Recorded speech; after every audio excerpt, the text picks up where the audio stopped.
Quelques jours avant l'ouverture de la 38e édition de Jazz in Marciac, la Chambre régionale des comptes a publié un rapport concernant ce festival. Il convient de noter qu'à l'occasion de ce contrôle, aucune anomalie ou irrégularité de gestion n'ont été constatées par la Chambre, seules 9 recommandations ont été émises. Cela n'a pas empêché la Dépêche du Midi, partenaire de Jazz in Marciac, de publier 2 articles à charge pendant le festival. Nous avons donc rencontré Jean-Louis Guillaumont afin d'évoquer certains points de ce rapport, non sans avoir rappelé auparavant un certain nombre d'informations qui attestent de la vitalité et de l'originalité de ce festival. En effet, Jazz in Marciac ne cesse de progresser en termes de fréquentation avec 250 000 personnes en 2013 et 260 000 en 2014 qui ont assisté aux nombreux concerts gratuits du Festival BIS. Par ailleurs, un nouveau record a été établi en 2014 avec près de 67 000 billets vendus. C'est un succès extraordinaire pour ce village de 1350 habitants, enclavé en milieu rural, qui ne cesse d'accueillir depuis 38 ans des stars mondiales du jazz et réussit à mobiliser chaque année plus de 870 bénévoles et à générer des événements socio-culturels en marge de ce festival. Jazz in Marciac se définit comme un festival éco-engagé. Concrètement, avez-vous quelques exemples ?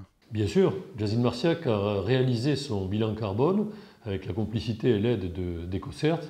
Nous avons donc un bilan de carbone dont nous avons livré les résultats et que nous allons bien évidemment compenser puisque Jazz in Marciac s'est engagé très fortement. Il l'a fait notamment dans le cadre de la préparation de la COP21 puisque à l'initiative d'EcoCert également, nous avons eu un colloque de grande qualité qui a permis de sensibiliser nos concitoyens et l'ensemble des festivaliers à cette grande thématique.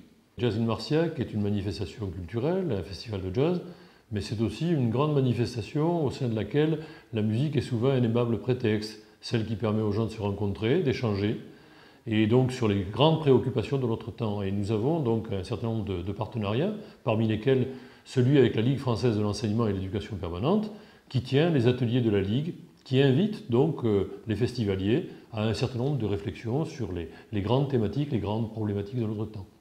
Vous déclariez à Libération en 1995, c'était hier, nous serons menacés quand nous aurons tendance à institutionnaliser les choses, à devenir une machine bien rodée. Or, en fait, c'est un peu ce que vous a demandé la Chambre régionale des comptes. On peut être à la fois une structure assez institutionnalisée et garder une capacité à innover. Nous sommes issus du monde associatif, nous sommes issus des valeurs de l'éducation populaire, nous ne l'avons jamais oublié. Nous essayons, dans le cadre de toutes les démarches que nous initions, de créer de nouveaux développements, de mettre en œuvre de nouveaux concepts. Nous continuons à innover et nous continuons surtout à nous réinvestir dans le domaine culturel. Partie d'un grand festival, nous avons décidé de nous engager dans un projet culturel de territoire. Ce territoire rural et enclavé était antérieurement un véritable désert culturel. Grâce à la Strada, grâce au programme qu'elle développe tout au long de l'année, grâce aux 50 levées de rideaux que nous organisons, grâce à une implication forte dans le domaine de la diffusion, dans le domaine de la formation, dans le domaine de la création, nous prolongeons, j'allais dire, ce temps important qu'est le festival. Nous en assumons entièrement la responsabilité et nous pensons que c'est là qu'est notre mission. Justement, selon la Chambre régionale des comptes, la Strada est riche dans son contenu, mais ça serait un projet fondé sur une prévision économique sommaire qui n'est pas adossée à l'équivalent d'une étude de clientèle. C'est ce qui est écrit dans le rapport. Au surplus, ajoute-t-il, la salle de la Strada est en concurrence directe avec la scène nationale du Parvis de Tarbes. Qu'est-ce que vous avez à répondre à cela ? Nous ne sommes en concurrence avec aucune salle. Nous sommes dans un territoire, je viens de le dire à l'instant, rural, enclavé. Les gens de notre territoire n'ont pas un accès suffisant à la culture, ils doivent se déplacer fort loin, 45 km, pour goûter au plaisir d'un certain nombre de spectacles qui leur sont proposés. Donc la Strada a pour objet de répondre dans la proximité à ce besoin, à ce droit que nous revendiquons d'accéder à la culture. Ça c'est le premier élément. Le second, nous ne sommes pas en concurrence avec les autres scènes, puisque nous avons une programmation qui est très singulière par rapport à la leur. Et puis, troisième élément, la Strada, qui n'a que 4 saisons d'existence, a déjà trouvé son public. Elle génère 15 000 entrées payantes par an dans un village de 1350 habitants. Je crois que c'est un chiffre à méditer. Elle génère 29% de billetterie. 29%, c'est un score très significatif en Midi-Pyrénées, parmi les plus élevés. Donc, je ne veux pas commenter, il ne m'appartient pas de commenter, je vais dire, les éléments que vous rappelez. Je dis simplement ce qu'est notre vérité, c'est-à-dire la ligne que nous avons décidée, la mission que nous nous sommes assignée et que nous allons poursuivre jusqu'au bout. Alors justement, 15 000 entrées, 1300 habitants, d'où viennent les gens? Vous savez, la fidélisation du public, elle est valable dans le domaine du jazz, puisque ça constitue notre forte spécificité, et donc dans le cadre du conventionnement qui nous lie à la région, au département, à l'État, bien évidemment, et à la communauté de communes, nous avons un cahier des charges extrêmement précis. Donc cette scène est une scène conventionnée autour du jazz, essentiellement, c'est là, j'allais dire, la compétence majeure qui nous est reconnue, mais également nous avons une programmation pluridisciplinaire. Et pour faire le lien avec le festival, si en fin de festival nous programmons Zaz par exemple, c'est parce que nous revendiquons cette pluridisciplinarité et que nous la proclamons non seulement, nous l'acclamons non seulement dans le cadre de notre saison, mais également à l'occasion du festival. Donc cette scène, aujourd'hui, a trouvé un public. Elle doit encore le développer, c'est certain, mais je crois que nous sommes sur la bonne voie et que la qualité des spectacles qui sont proposés tout au long de l'année et tout registre confondu tend à nous faire penser que nous sommes en passe de réussir ce projet. Alors bien évidemment, économiquement, c'est compliqué, mais c'est compliqué pour toutes les salles. Connaissez-vous une seule salle en Midi-Pyrénées qui n'enregistre que de succès dans tous les registres et qui arrive à équilibrer avec le nombre d'entrées la globalité de son budget? Il n'en existe pas. La culture a besoin de soutien, c'est la raison pour laquelle l'État et les différentes collectivités sont là pour encourager les initiatives comme la nôtre. Alors justement, la Strada, est-ce que vous avez le sentiment qu'elle a atteint son rythme de croisière ou il faut encore attendre un peu? Elle a atteint un premier palier, elle s'était fixé un certain nombre d'objectifs, dont celui notamment de s'adresser au jeune public. Et nous avons énormément progressé au cours de cette dernière saison. Et nous avons encore des strates, des progrès, j'allais dire, que nous pouvons accomplir dans le temps. Mais il faut donner du temps, j'allais dire, à ce projet. Nous sommes en milieu rural. Nous savons que la gageure qui est la nôtre est une gageure d'importance. Nous savons que ce n'est pas une mission d'une grande facilité. Nous aurions pu nous contenter de gérer un festival de jazz en toute quiétude. Nous avons choisi, parce que nous considérons que c'est le rôle d'une association comme la nôtre, de développer un projet singulier en milieu rural. Vous parliez tout à l'heure d'une étude en amont de la mise en œuvre de ce projet. Il faudrait encore m'expliquer où est-ce que nous aurions pu mener cette étude, puisque ce projet, à ma connaissance, est le premier projet d'une scène conventionnée de cette importance installée en milieu rural, en lien direct avec un festival.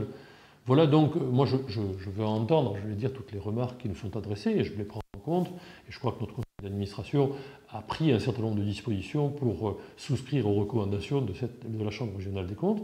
Mais nous souhaitons poursuivre ce projet, nous souhaitons le mener à son terme, par-delà les difficultés que nous pouvons rencontrer. Nous n'imaginions pas que notre vie serait à partir de cet instant un long fleuve tranquille. Nous savions qu'il était difficile de gérer une salle en milieu rural, mais qui aurait accepter, j'allais dire, de remplir cette mission si nous l'avions fait? C'est la question que je pose.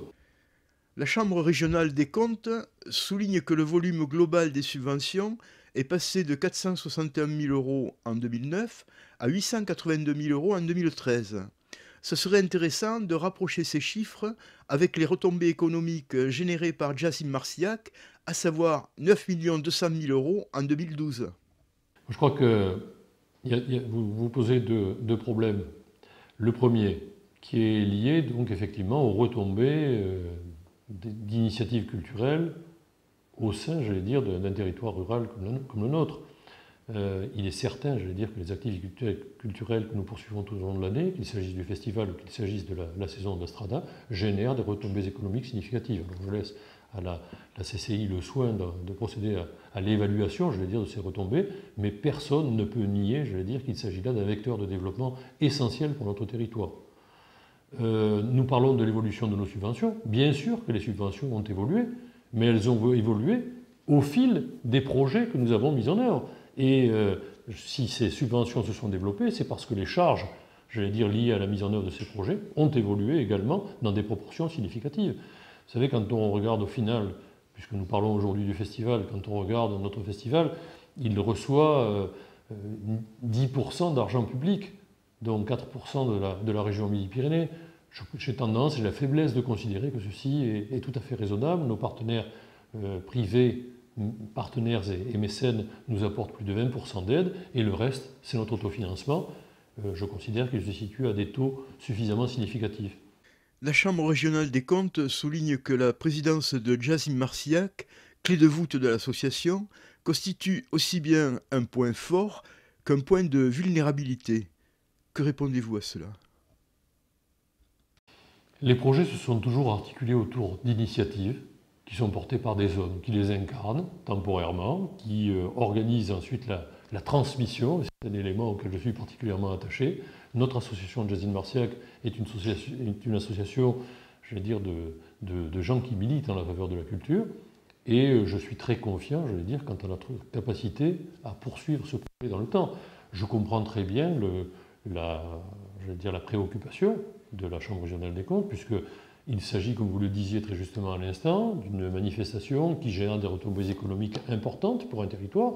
Et dans la réponse que j'ai faite à Monsieur le Président de la Chambre régionale des comptes, j'indique très clairement que cette préoccupation n'est pas celle de Jasim Marcillac aujourd'hui, elle est celle de l'ensemble des acteurs, de l'État, en passant par toutes les collectivités, et bien entendu, notre association.